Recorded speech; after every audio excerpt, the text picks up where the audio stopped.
Mr. Graham, the top of the table in the championship has just gotten a little bit tighter.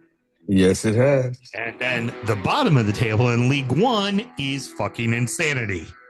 It sure is.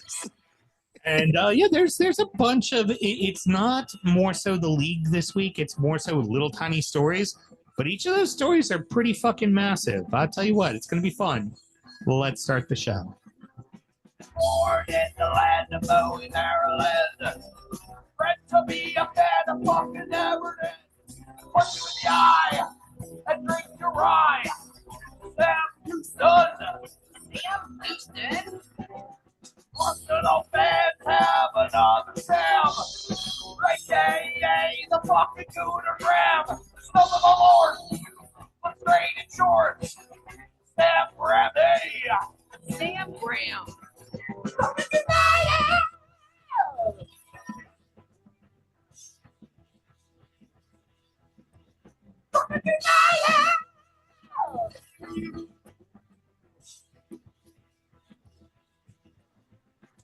Hello and welcome to DU Does EFL, a completely biased brief recap of the rest of English football is told by two common American schmucks.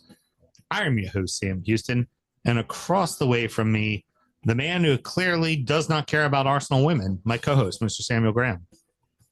It's not true. That's a girl dad. I thought you'd do better. Fuck off. Fuck off. Got him, coach. I even got Mel. Mel smirked at that one. She was like, oh, damn. That's one of those jokes that whenever there's the roast where people go, ooh. Fuck off. But a deep cut, I know Patrice O'Neill's in the background going, that's a good joke. That's a really good joke. Too many white people to understand that joke. Yeah. Oh, I heard a fucking joke the other day. It was brilliant. I think I told you this. I'll tell you on injury. It's an injury time joke. No worries. That sounds good. Of course, and on the ones and twos, we got producer Mel. How you doing over there, producer Mel? Was just ready to turn my camera off. So good catching. All right. Well, have a good show. Talk to you later. We're recording at the DU Public House just outside the nation's capital. You can check us out wherever you get your podcast, and of course, streaming live every single Monday night. Should you want to chat with us, there's many ways that you can. Mr. Graham, tell the good people how they can get in touch. Absolutely. It's at DU Football Show on all the social media and dufootballshow@gmail.com to get in touch via email. Love it. We are drinking the exact same shit we drank in the last show. And I am this time. Championship Corner! I've fallen and I can't get up. Oh, no. Her camera is off, so you all couldn't see it. She was literally leaned back with her feet up as I said that and went, oh shit, dropped her feet, looked forward and hit the button. And I still hit the button and he still walked all over it. I did not. I was done talking. You walked on a little bit. Oh, I'm about to Ian Holloway your ass right now. It is the internet. These things do happen. Mr. Graham, Coventry City have lost 2 in a row and 4 of their last 7, including both legs to Ipswich Town, and now currently find themselves tied for first place after having an 8-point lead, tied for first place with Middlesbrough, even though they do have a plus 10 goal differential. So hopefully here, Fat Frank isn't completely fucking it off. I was saying that's what happens when Fat Frank runs out of steam, and he's coming off the holidays, got a lot of turkey in him. Yeah, you know, having some trouble. He done. Well, no. I'm sorry, it wasn't him who done fucked all the wives. It was John Terry who did. But you know, just all them Chelsea guys, they're all kind of the fucking same, right? Yeah, pretty much. A bunch of Chelsea white boys. I think Coventry will be fine. I think he'll right the ship. He's had a couple of injuries as well. But yeah, no, it is quite funny. But the plus 10, I mean, again, it's an extra point, right? That's why they still sit atop of the championship. And for people who don't really know it, Coventry in the 90s was a team that was firmly in the Premier League. But they finished 4th one season, I think. Yeah, they're despite the feelings of Frank, as a whole, this is a club that's been in and around the playoffs all the time, constantly. Lost to Luton Town in the playoff final a few seasons ago. It's time. It's time for Coventry to come back up. And yeah, but I kind of want to see them get back up. What makes it really interesting, there's a lot of football to be played still, right? I mean, it's the championship. We got at least 4,000 games left. We're only in February, Sam. Yeah, exactly. Oh, we'll get February has a score for them. You're looking at Hull and Ipswich in third and fourth. Both have a game in hand on the top two, right? Yep. And there is 18 games left to play in the championship. So you're looking at a 8-point spread between Coventry and Millwall. And then if you throw Wrexham into the mix, which I'm sure we'll come on to in just a second, you're only looking at an 11-point gap with 42 points left to play for, or more than that. And Wrexham brought in 4 players to make a put. So they are going for it. Like, they are flat out going for it. They want to get to the Prem. So, that's, and you know what? Honestly, we're not going to get to it because you covered it all. You covered the whole next sentence that I had ready to rock and roll. So I just, that point gap is, I mean, this point gap here for the top 6-7 teams looks like the point gap from kind of 5th to 14th in the Premier League. Very much so. Very much so. 2 weeks throws everything up in the mix again. And our good friend Gak, who obviously leads to spend a lot of time in the championship, brought the point to me, and I don't disagree with it, is there is always someone who comes just roaring into the playoffs right at the end. And oftentimes they at least make the final because they're the ones with the momentum. Yep. They either make the finals or they advance. Huddersfield would be a perfect example of that. Watford the outside, years ago. Yep. Outside looking in, gets in right at the death at the end of the season, and then just steamrolls their way. And they're like, how did the 6th place team that was in 11th place a month before go up? Go up. Now they promptly go right the fuck back down because they had no business going up, but it happens all the time in the championship.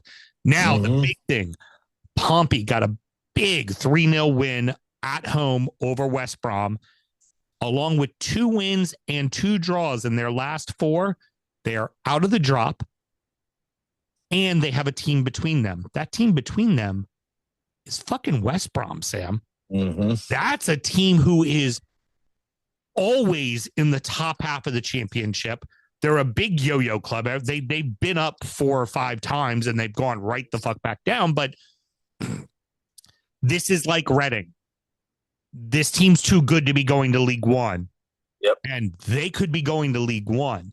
And where it's worth mentioning, it's them and Blackburn, who Blackburn's currently in the drop.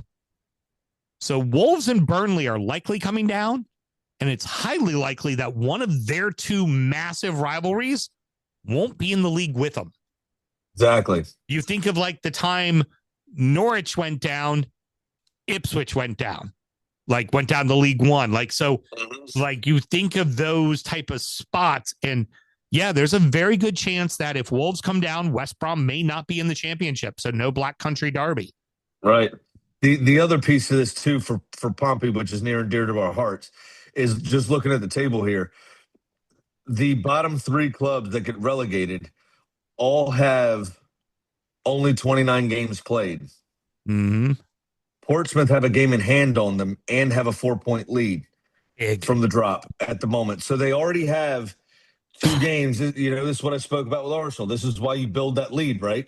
They've already got 2 games. What they need to do is go win that game in hand that they have over those clubs and put themselves 7 points clear. Hold serve at home, which is what they do very well. Fratton Park's an impossible place to play in, and so they got a hold serve there. Also worth mentioning as well with that is, like, there's a really good chance, like a team like Blackburn never goes like This is a team that's won a Premier League title. Yeah. That could be Just going one. to, you know what? They financially ruined themselves for it too. Right. But they could be in League One. Like West Brom. There's some big. Norwich has seemingly gotten themselves out of it, but they're not too far out of it. Like there's some decent. And Norwich are on maximum games played. Yeah. So if Pompey win their game in hand, which they're tied on points with Norwich at the moment, obviously they'll jump above them, but they've only got a 4-point lead on Blackburn, and Blackburn have a game in hand. Yeah. So again, give it 2 games, and this could all be shaken up completely. Kind of all of these could reshuffle again. Mm-hmm. So League One, the only thing at the top that I want to make notable is Bolton has played themselves into third, and they're not far behind second. So Bolton could get an automatic promotion. They're in. Wouldn't mind it. I think they need to be back. I think it's time for them to come back up. Agreed. But really, all the attention is on the bottom of the table. You have Port fucking Vale in 24th place on 21 points. Everything else is super tight. Shaxs Northampton Town on 29 points. Doncaster on 30. Burton Albion, who they drew this weekend, fucking top of the league Cardiff, are on 31 in the final relegation spot. Rotherham, just off a 4-0 win, are just on the outside on 31. Wigan are just above Rotherham on 31. And then you have the O's, Wimbledon, and Blackpool. So the O's are the lowest, then Wimbledon, then Blackpool, all on 32 points. Yep. It's super tight, man. Yeah. I mean, it's super tight, that 3 points between legitimately 8 clubs, and 3 of those 8 are going to go down. I mean, that's essentially the bottom of the middle of the table and the bottom team. Mm-hmm. That's wild. Yeah, that is. I've never seen it be like that fucking tight. It's normally like 3 or 4 clubs, not fucking 8, and not all within one win, 1 6-pointer. 1 fucking 6-pointer changes. It changes the whole complexion of it. Oh, and worth mentioning for both leagues, for the month of February, the shortest month of the year, everybody plays either 6 or 7 matches, all 3 fucking leagues. Right. Like every single week is doubled up fucking weeks for them. And then when there isn't a doubled up week, half the league has games in hand. So just fucking crazy, right? Right. Finally, League Two, Accy get a great win at the expense of Newport County, though, 4-1 in the midweek, and then a 3-1 win over Cheltenham Town, and have jumped all the way to 13th place. Phew. That's awesome. So they should be safe, but they aren't the story, Mr. Graham. We took a moment and we stopped talking about the darlings of the cup, fucking Grimsby Town. Yeah. They've been on a tear. This weekend, they drew MK Dons 2-2. That would be the first goals and first points they've dropped this entire fucking month. That's awesome. They have won 5 prior to that and gave up exactly 0 fucking goals, Graham. Nice. Love it. That is fucking crazy. That's awesome. Absolute tear for them. They have moved all the way up into 9th place and right in the heart of the playoff hunt. And would it surprise you to hear that Walsall have completely collapsed? Not really. And the reason is because throughout history, Sam, if you look around, walls all tend to come down. Yes, they do. Well said. Good. Thank you. Appreciate it. Well, and here's the thing, too. In the exact same way they did it last year, it's not like they're getting their asses kicked. Oh, just 3 draws right in a row. Now they're in the 7th spot. Nice. The last playoff spot. You're just kind of watching them like the mediocrity of their drop. You're just like, it's just horrible. Like, at least get the shit kicked out of you and like really fall out. You would just watch you kind of limp to the finish line. Like, that's pretty good. Yeah. It would completely make sense if they finished in 7th place and then lost in their playoff, because The year prior, was it? No, it was the year prior. Doncaster had already gone up, but there was one year where like the team that came crushing into the playoffs just beat them in the first round of the playoffs, knocked them out. Right. No, it was last year. They were first place the entire year, had a fucking like 18-point lead in January, and then promptly never won a game again until the second leg of the playoff. Yep. We're already down on goal differential. It was like, oh, so now you finally won. Great. Well done. Yeah, congrats. And like I said, it wasn't like they won, but it was just dropping 2 points every week. It was all these like 1-1s. Nice. There was something else coming out of League Two that you should be aware of. Sir. Yes, you kind of briefly touched on this, and I am itching for it. Like this is an old school guy that we know of, and I like to just go ahead and put it right in the veins. Get that vein fucking popped up and ready. Put it right in the veins. So it all stemmed from earlier in the month in the EFL Trophy, which is basically the League Cup, but just for the lower leagues, and that's it. Right, exactly. So it's a championship down through League Two. Mm-hmm. What they did, because there's not enough football, they had to add another tournament in. Right, because what happened here is Ian Holloway and his Swindon Town team, he's their manager, fielded an ineligible player who had received a 7-match ban for something that they thought didn't apply to that competition. Even though he's managed in the Premier League, he's managed in the Championship in League One and League Two, knowing that a domestic ban means a domestic ban. You can't play in the FA Cup. You can't play in the League Cup. Yeah, you're out of everything domestically. Right. Right. Now, he's never managed a team in Europe, but famously, it's a different governing body. So the rule doesn't apply. So the rule doesn't apply. So if I got a red card at the weekend, but Arsenal play in the Champions League on Tuesday, I'm eligible. Right.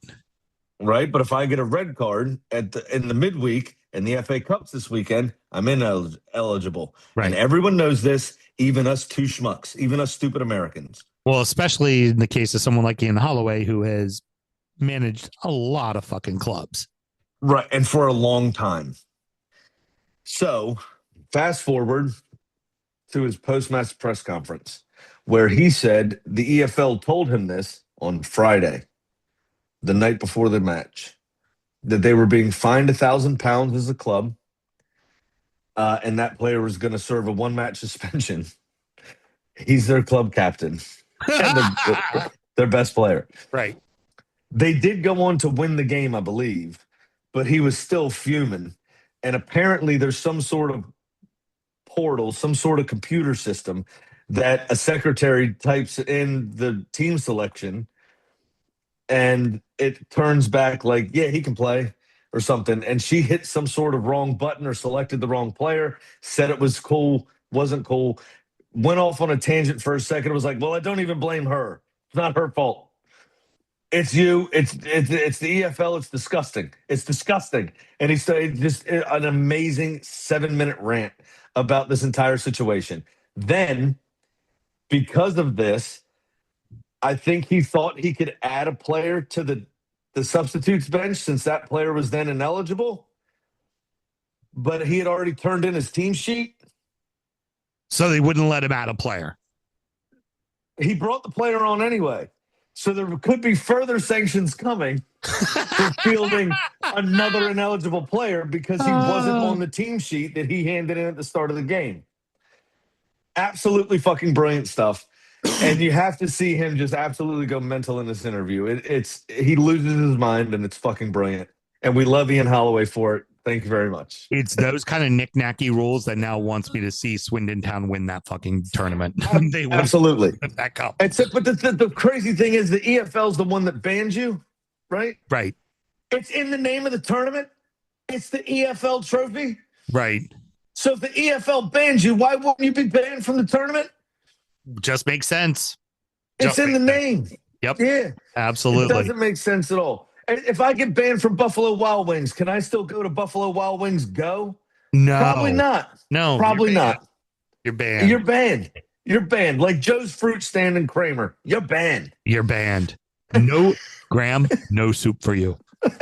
That is going to wrap it up, boys and girls. Next up is injury time, where we're going to talk about the beers we were drinking, recap our fantasy league, check in on our adopted club, and of course, preview the weekend's action. Should somebody want to support the show, Mr. Graham, how do they go about doing it? Very easy. Patreon.com/D Football Show. Sign up to that $5 tier. You get all the extra stuff Sam's talking about. And you can YouTube that rant. He has 2 better rants from way long ago.